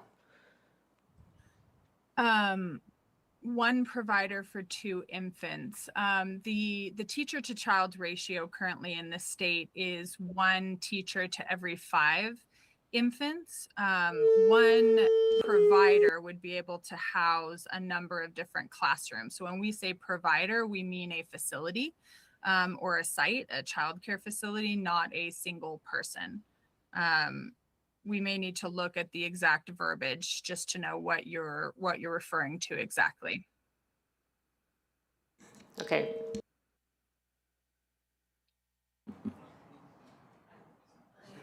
Am I safe? Go ahead. In that chart with the gap of 55 again on the infants, it does say 5 licensed providers, but how much is FFN? Is that considered in that, or is that gap, is a lot of that being filled by FFN? Just curious. Yeah, it is assumed that those children are being cared for somewhere. This gap represents licensed capacity in the town. And so the publicly available sources that counts FFN providers is not quite as reliable and sturdy data, and it's something that shifts often, and so more work would need to be done to understand the transition rate there, right? Where existing infant and toddler care is happening, where if they would have the appetite to transition into center care. What our stakeholder conversations revealed was that if there was infant toddler capacity available, folks would take their children either to a community space or a childcare facility. And that includes family childcare homes as well, as long as they're licensed. Okay, thanks.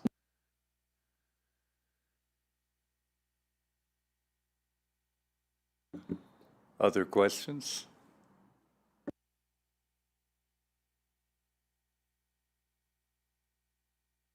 No, too I, scared. everybody's afraid to turn on their speaker with the feedback issues. However, I think we've probably asked the questions we need to at this point. We don't have an action at the end of this item. That'll come back to us, I believe.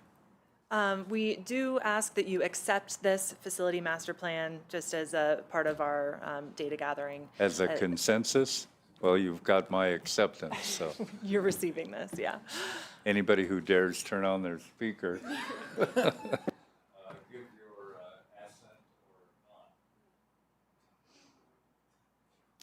And as you noticed from the packet, the team really did. No, this is just a consensus of, yeah, we, Yep. yeah. It has to be formally presented for the DOLA grant and Yeah. to, adhere to some of those things, but We're just really wanted to accepting the thank the report team as presented. for all of their really hard work and detailed work and being able to set us up for these next steps and recommendations, not only for some of the development code barriers, but also for expanding some facilities. So a lot of work went into this, Yeah. and I'm just really glad that we Yeah. got to the place where we are today. I think I saw a sufficient number of thumbs up that represents a consensus. Oh, well, thanks, folks, and thanks for working through us on the technical issues. But yeah, tremendous work, and obviously supporting such a good cause in our community. So thank you so much. Thank you so much. We really appreciate the opportunity to present. Have a great rest of your evening.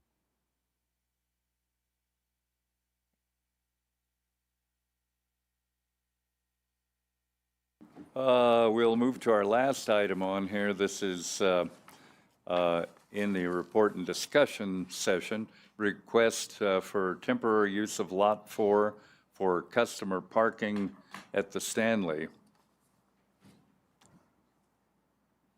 And Deputy Town Administrator Dan Weber will talk to us. Oh, good. I was hoping I wasn't going to be forced to watch myself for the rest of the meeting. Thank you. Yes, the technology has not wanted to cooperate with Epic doing their presentation, so apologies for that.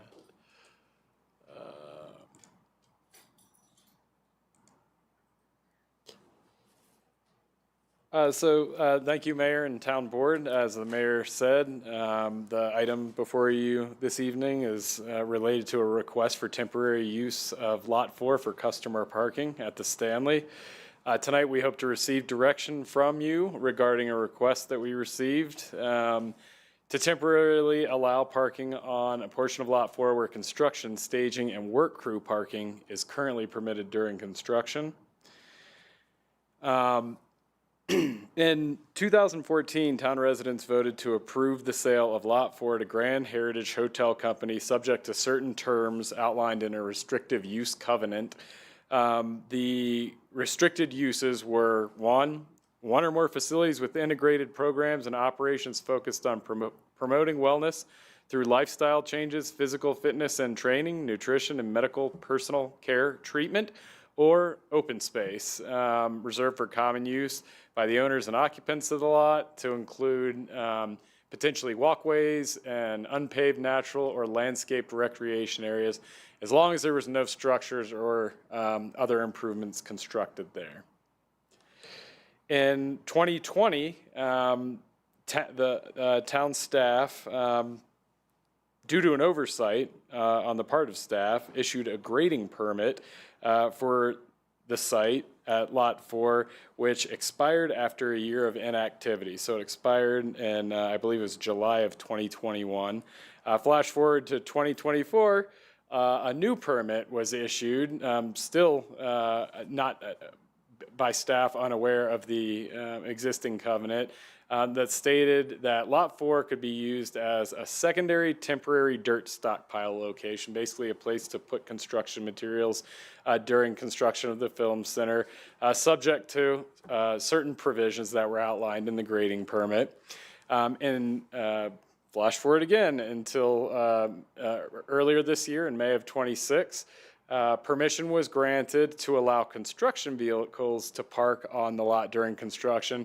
And the thinking from staff at that time was that allowing construction vehicles to park there would be potentially less impactful than even staging of construction materials. Then in June, late June, we received a new request to permit customer parking on Lot 4. When permission was granted in May to allow construction vehicles to park on the lot, it specifically stated that no other vehicles could park there. And in fact, when the lot wasn't being used by construction vehicles, it would need to be secured. So the town board direction that we need tonight, this is the higher level question for the town board. Should restrictions in the covenant be temporarily waived to allow customer parking? The existing grading permit and permission to use the lot for stockpiling of materials has already been granted, albeit in error, and it's not something that's advisable to try to claw back. That was a staff error, so we're in a sense issuing a bit of a mea culpa tonight. And if restrictions in the covenant should be temporarily waived to allow customer parking, there are a few other questions that would need to be answered. Whether the waiver should permit only customer parking or should it also permit other uses. Whether the waiver should be for the duration of the construction project specifically or any longer period. Whether it is acceptable for the Stanley to charge for customer parking on the lot if it is used for customer parking. And if you would like to proceed with some sort of waiver, whether or not you want staff to draft something to come back before you for approval, or you want to authorize the town administrator to enter into an agreement. The benefit of the latter is that it's likely something that could happen more quickly than staff working on something and bringing back to you at the next meeting or possibly the meeting after that. So those are the main questions before you. One final note is that if the town board does end up permitting a waiver, the Stanley would need to apply through community development for a temporary use permit consistent with the waiver, which would need to be renewed every 30 days. It would be a kind of a similar arrangement to what we have on Cleve Street right now with the Cleve Street Commons, where they're temporarily using that lot. And they have a temporary use permit that has to be renewed every 30 days. So I'll do my best to answer any questions that you might have. Again, I'll go back to the higher level question is, does the town board want to temporarily waive any portions of the covenant to allow for customer parking or anything else? And then these 4 questions that I mentioned earlier. Well, I'm one person, I'll say yes, but let me make a few comments about this. I got hold of the ballot initiative from 2014. I got hold of the ordinance that was written after the ballot initiative passed. I've seen the covenant and read it multiple times, and a variety of other documents in regard to this. There's nothing that I see that restricts parking. All it talks about is either a wellness center or an open space and no developments or improvements. That's the nature of the covenant and the agreement. Parking, P-A-R-K, doesn't show up anywhere in any of those documents that transpired. The project that's happening up there that is creating this movement of need to use a parking space or a place to store other materials, this is a great project for Estes Park. The film center is something that I certainly support hugely, and I think an awful lot of people recognize the value that that's going to bring to Estes Park. The simple question of whether to allow and let them manage whether they're putting construction and customers or however they choose to manage that over at the Stanley, certainly. I'm fully in favor of a waiver. I'm fully in favor of the town administrator being able to make that agreement and expedite it. seems very simple to me, especially when I review all the documents from 2014 and 15 that put no such restrictions on that particular lot. I know there are emotions and feelings about that thing, but that's my sense. Trustee Brown. Yeah, I want to weigh in too, insofar as I reviewed the same material, and I want to step farther and look through our development code and our municipal code. Now, I won't pretend to know everything that's in there, but the only references I ever saw to open space were required elements of open space in conjunction with a development. And certainly you wouldn't put a structure on open space. I get that. But I don't understand staff's feeling that you have to have a temporary use permit, because I think the way ownership of real estate works is you can use it however you want, except as specifically restricted by an authorized government body or by in this case, a deed restriction that simply says open space. Open space by necessity doesn't mean it can't be used for any purpose. It means it has to be, in my mind, has to be free of any structures. So, and this has been, this is a common complaint that lots of citizens have about government, that they think they can control everything. And this really bugs me, because it's, I truly believe that an owner can use their property however they want, subject to legally valid restrictions. And I don't get why a special use permit or a temporary use permit has to be required on open space, when open space is simply, as far as I can tell, defined in the ordinance, in the ballot initiative. It's just not defined as, now I know it would mean no structure on it, I get that, but I don't know, this is bugging me, and it's seems like there's some residual feelings about a ballot initiative that happened 12 years ago, and the fact that this health center never got built. But I think that's all water over the dam. So I don't get the whole idea that we can restrict this anyway. So if the board feels like we need to give a temporary use permit of some sort, I would certainly support that. Philosophically, it doesn't make sense to me that we even have to do this. And yeah, but having said that, if that smooths the way, let's do it. Let's do it for the duration of the construction project, and I wouldn't put any other restrictions on it.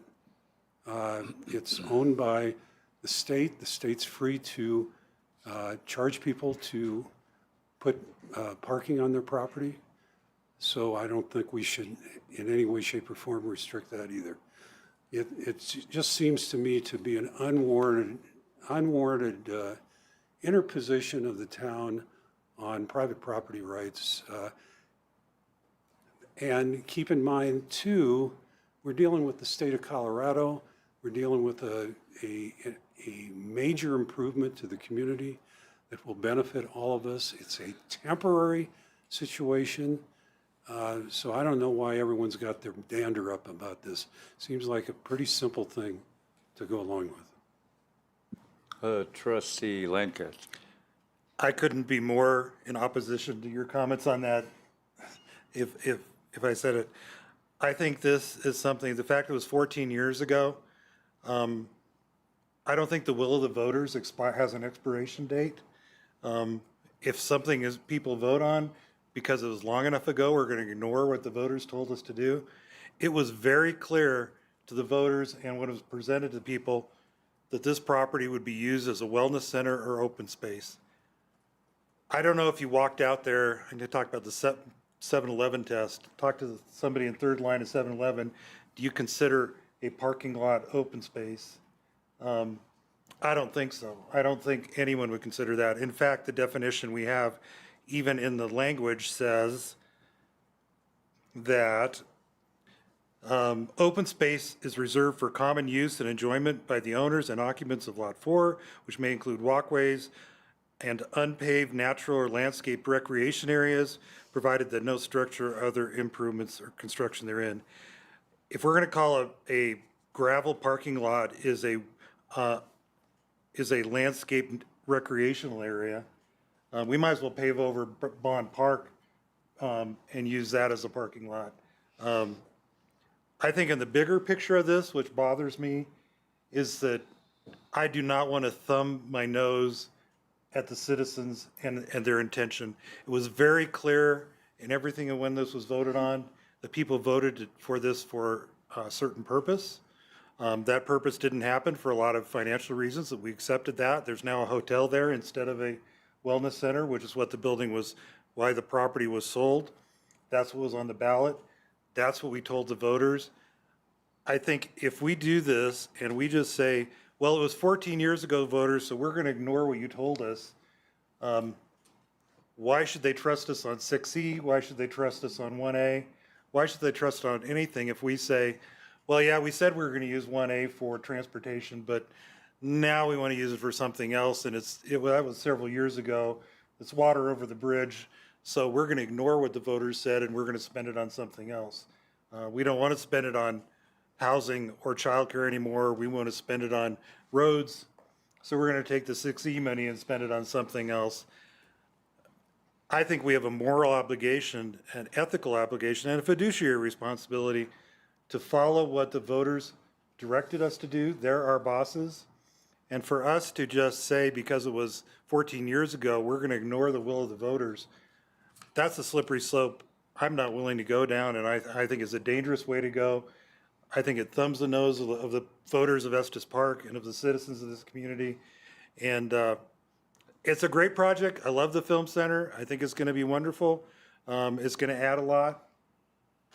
But does 3 wrongs make a right? So because we're getting something good out of it, does that mean that we should ignore the will of the voters? We should ignore what the citizens told us to do because it was 14 years ago? We never should have had the first permits in there in the first place. Staff has admitted that was a mistake. I think it's crystal clear what that property is used for. And there is a way to do this. There is a way to do that. And we go back to the people who told us that it was supposed to be open space or a wellness center. Take it back to the voters, change that, let the voters decide, yes, that can be a parking lot. Yes, that can be an entertainment center. Yes, that can be another hotel, and take that restriction off and let the voters decide. But I'm not willing to just arbitrarily throw the voters' decision out the window because we have something that we think economically is going to benefit. I don't think the will of the voters can be bought, and I don't think we should be doing that. I think it's wrong ethically and morally. I don't know, Frank, what the motivations are for you to make this into something where we are thumbing our noses at the voters. It was 12 years ago, not 14. This is a discussion about parking, simple as that. And to make this about 6E or 1A and to go into a flight of fancy that this board is not trustworthy because we're having a single discussion about a very small acreage and being able to use it for parking without any improvements on it, that is the extent of the question. To turn this into an untrustworthy board on 6E, 1A, and every other topic, I think that is unfortunate that you would use that language. Trustee Miras. Yeah, so in terms of the covenant, it seems that they have actually respected the words of the covenant, that it is still open space. It's a parking lot, it's unpaved, there are no structures there. I think what I read was there was a fine that they paid initially because the wellness center did not go up. So that satisfied the requirements of that agreement. The land now belongs to the state of Colorado within that agreement, and it has a covenant on it. There's no way a wellness center is going to spring up overnight on that. And I think you actually kind of hit the nail on the head when you said economic support, because the Film Center is going to economically support Estes Park. It's a great project. I think it's really going to bring a lot. The Stanley Hotel brings a lot to Estes Park. And by letting this be a parking lot for this amount of time, I think it supports the greater Estes Park goal of being economically thriving and viable. So I would absolutely support extending the permit for parking throughout the duration of the construction and possibly beyond if they needed it. Trustee Eigel. The last 10 minutes have shaped my feelings about how things are represented here at this board. If we say that this parking lot can be used for paid parking at the Stanley Hotel, I think the level of discontent from the community will be easy to measure, because I think that it's very clear what that land was intended to be when there was a vote 12 years ago. That is not water under the bridge, and it would be disrespectful, I think, to the community to say, yes, now we can put paid parking on this lot. Now, Incidentally, I don't agree with paid parking, So I have to ask you, Mayor, if I can just get through this, and then you can comment on my comments also. I am discouraged by the level of support that some trustees are coming to this conversation with, in consideration of every point that Trustee Lancaster raised. He was respectful to the voters. He was respectful to the intent behind that election. He was respectful to the community, the nature of that land. This has been a hot topic for 12 years, if not longer. It is important to keep that spirit and will in consideration when we make decisions. And if we want to find a loophole, there is a loophole to allow this to happen. Now, I wasn't even going to talk about that. I was going to talk about what is the situation with a permit being approved 3 times for use of land that by the presentation here is not permitted, irregardless of the legal interpretation by the mayor, Trustee Brown, or the reading by Trustee Maris. I've never felt such separation between different people up here on the dais, but I'm going to just fall back to, based on your presentation, Assistant Town Administrator Dan Weber, there's no way we can approve this. You have indicated that there are guidelines that prohibit this use, that the town made an error 3 times, and you're asking us to approve a 4th time? So I would emphatically vote against this. And I would be willing to look at my neighbor tomorrow. If I was a business owner and I violated a permit 3 times, as I have in the past, many years ago, I had a sign that wasn't in compliance.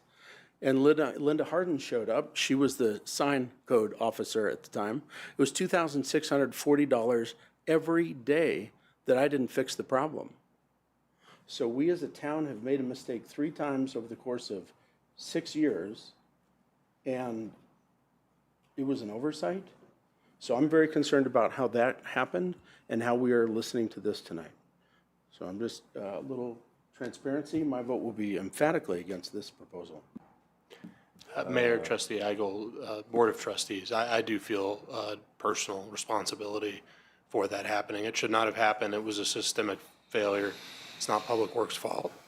There should have been, I should have ensured that there was a process in place when a permit came through for anything regarding Lot 4, because of what had been created in 2014, that there would be a flag on it. And there wasn't. There was not a flag. There was not awareness from the Public Works staff that were reviewing this, or the staff that reviewed this through the process, that Lot 4 was different, that there was a covenant on that property that encumbered the use of that property. So yes, in 3 times, that error has compounded for temporary uses, and that is my fault as your town administrator. I can tell you it won't happen again, but we are in a difficult position because we have granted those permissions, albeit in error, because that system was not in place to prevent that from happening. And I feel awful that that failure on my part has created this level of discontent with the town board. As your town administrator, I've put you in a very challenging position as a board, and I apologize for that. Trustee Eschel. So in all my years of construction, which I had plenty excavating, open space was open space. It's not driveways, it's not parking lots, it's a natural area that is not going to be used as a parking lot. That just was out of bounds. And so, and if I look at it on how this was written, it was to be used as open space. And so I can't get past that we're going to use this as a parking lot, because that's not what open space has ever been in my mind.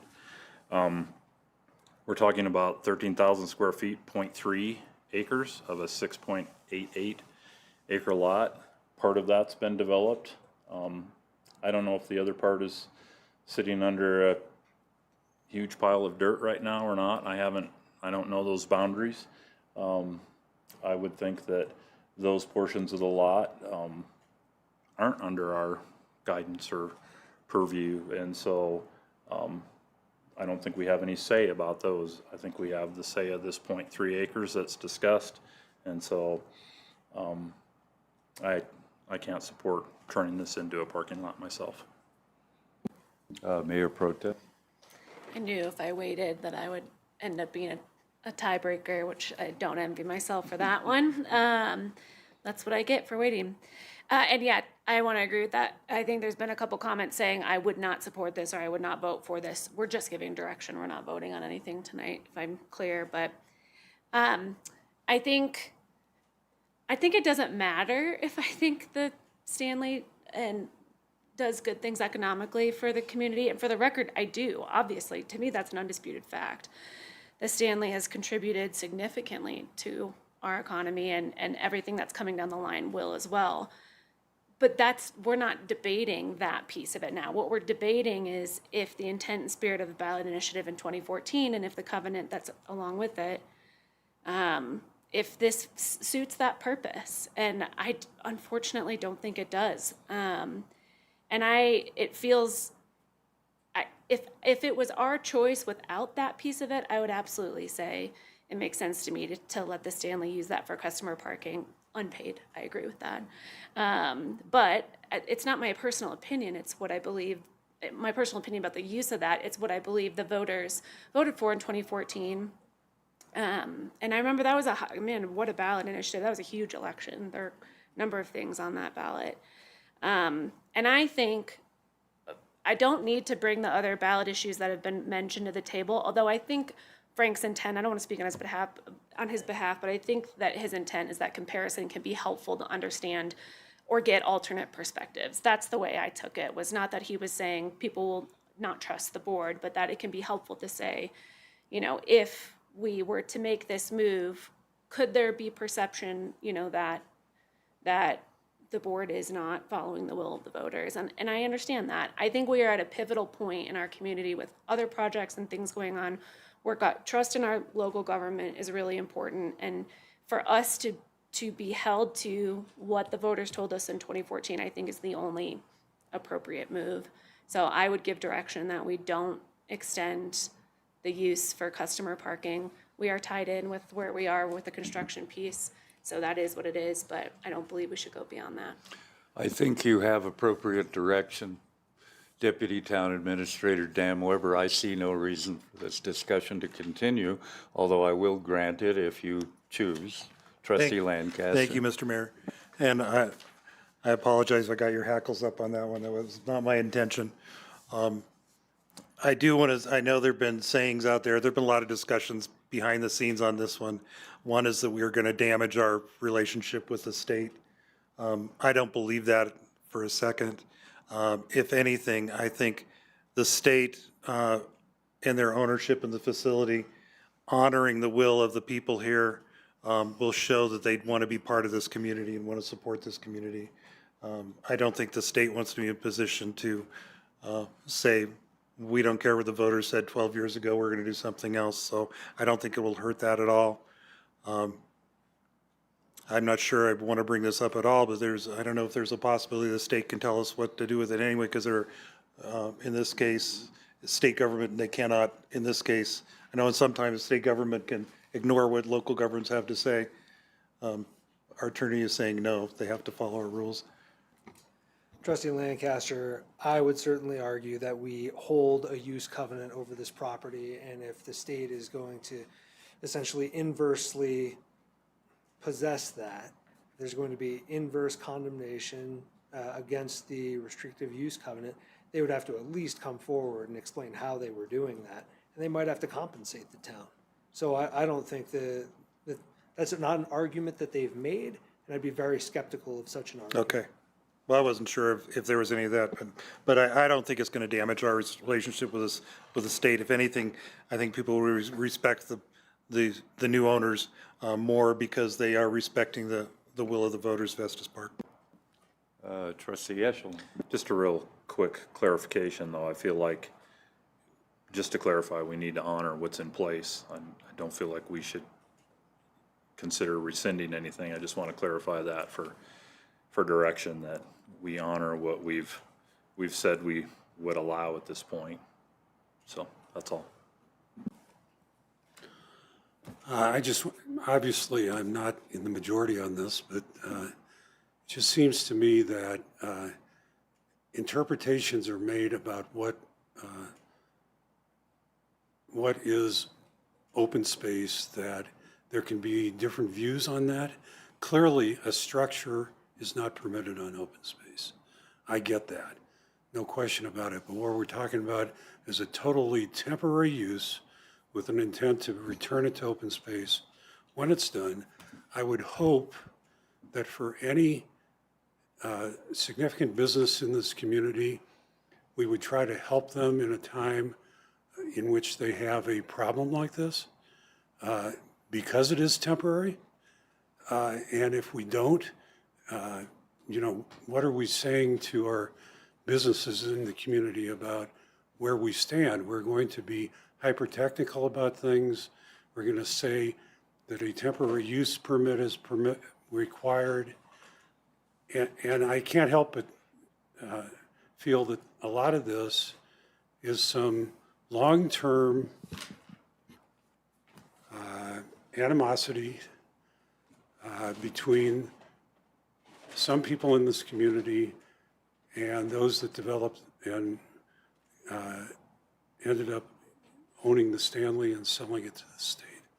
It's unfortunate to me. It just seems like to me, it's a no-brainer. A temporary use like this to help a business that is important to this community is something we should be doing, and that implying that by the term open space, it means that a temporary use cannot be allowed for that is just a blatant, in my mind, blatant disregard of private property rights. And Frank, you're one to always talk about the importance of private property rights.